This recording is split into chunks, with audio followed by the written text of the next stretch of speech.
Hello friends, doctor ma'am ಚಾನಲ್ಗೆ ಎಲ್ರಿಗೂ ಸ್ವಾಗತ. ಇವತ್ತು ನಿಮಗೆ ಬೆಂಡೆಕಾಯಿದು ಮಸಾಲ ಬೆಂಡೆಕಾಯಿ ಫ್ರೈ ತೋರಿಸ್ಕೊಡ್ತಾ ಇದ್ದೀನಿ. ಅದಕ್ಕೆ ಬೇಕಾಗ್ತಕ್ಕಂಥ ಇಂಗ್ರೀಡಿಯೆಂಟ್ಸು, ಮೇನ್ ಇಂಗ್ರೀಡಿಯೆಂಟ್ ಅಂದರೆ ಬೆಂಡೆಕಾಯಿ. ಈ ಥರ ಸ್ವಲ್ಪ ಎಳೆದಿರ್ತಕ್ಕಂಥ ಚಿಕ್ಕ ಬೆಂಡೆಕಾಯಿನ ನೀಟಾಗಿ ತೊಳ್ಕೊಂಡು ಒರೆಸ್ಕೊಂಡು ಈ ಥರ ಇಟ್ಕೊಳ್ಳಿ. ನೆಕ್ಸ್ಟ್ ಅದಕ್ಕೆ ಸ್ವಲ್ಪ ಬೇಸನ್ ಹಿಟ್ಟು ಅಂದರೆ ಕಡಲೆ ಹಿಟ್ಟು ಬೇಕಾಗುತ್ತೆ.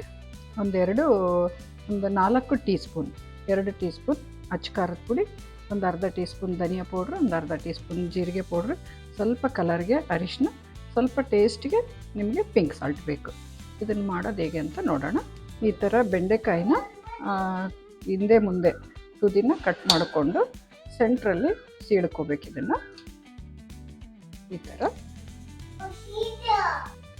ಪ್ರತಿಯೊಂದು ಬೆಂಡೆಕಾಯಿನ ಈ ಥರ ಹಿಂದೆ ಮುಂದೆ ತೆಗೆದುಬಿಟ್ಟು ಈ ಥರ ಮಧ್ಯದಲ್ಲಿ ಸ್ವಲ್ಪ ಈ ಥರ ಸೀಳಿ ಇಟ್ಕೋಬೇಕು.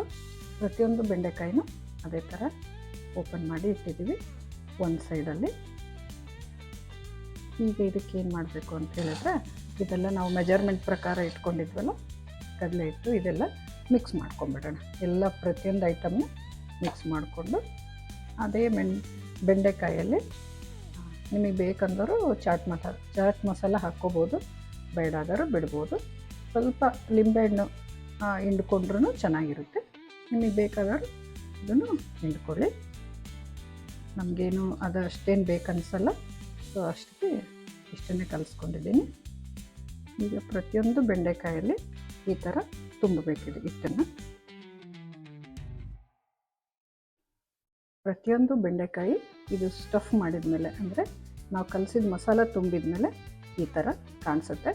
ಇದನ್ನು ನಾವು ಒಂದು ಫ್ರೈಯಿಂಗ್ ಪಾತ್ರೆಯಲ್ಲಿ ಹಾಕಿಬಿಟ್ಟು ಕಡಾಯ್ದಲ್ಲಿ ಹಾಕಿ ನೀಟಾಗಿ ಎಣ್ಣೆ ಹಾಕಿ ಫ್ರೈ ಮಾಡೋಣ. ಶಾಲೋ ಫ್ರೈ, ಇದು ಕರಿಯೋದೇನು ಬೇಡ, ಡೀಪ್ ಫ್ರೈ ಬೇಡ, ಶಾಲೋ ಫ್ರೈ. ಸ್ವಲ್ಪ ಎಣ್ಣೆ ಹಾಕಿಬಿಟ್ಟು ಹುರಿಬೇಕು ಇದನ್ನು.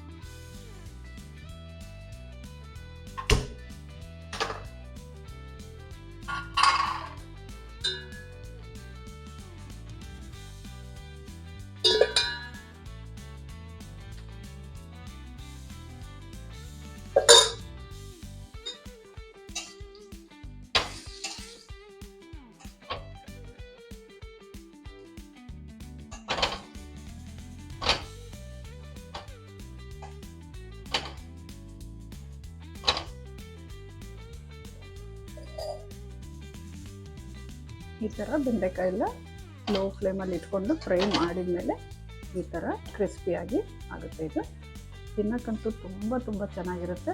ಸೊ ಬೆಂಡೆಕಾಯಿ ಹೆಲ್ತಿ ಅಲ್ವಾ, ಹಾಗಾಗಿ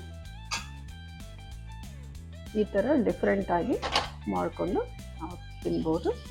ನೋಡಿ ಎಷ್ಟು ಚೆನ್ನಾಗಾಗಿದೆ ಇದು. ಇದನ್ನು ಒಂದು ಪ್ಲೇಟಿಗೆ ಸರ್ವ್ ಮಾಡಿ ತೋರಿಸೋಣ. ನೋಡಿ ಎಲ್ಲ ಫ್ರೈ ಆದಮೇಲೆ ಈ ಥರ ಕಾಣಿಸ್ತಾ ಇದೆ.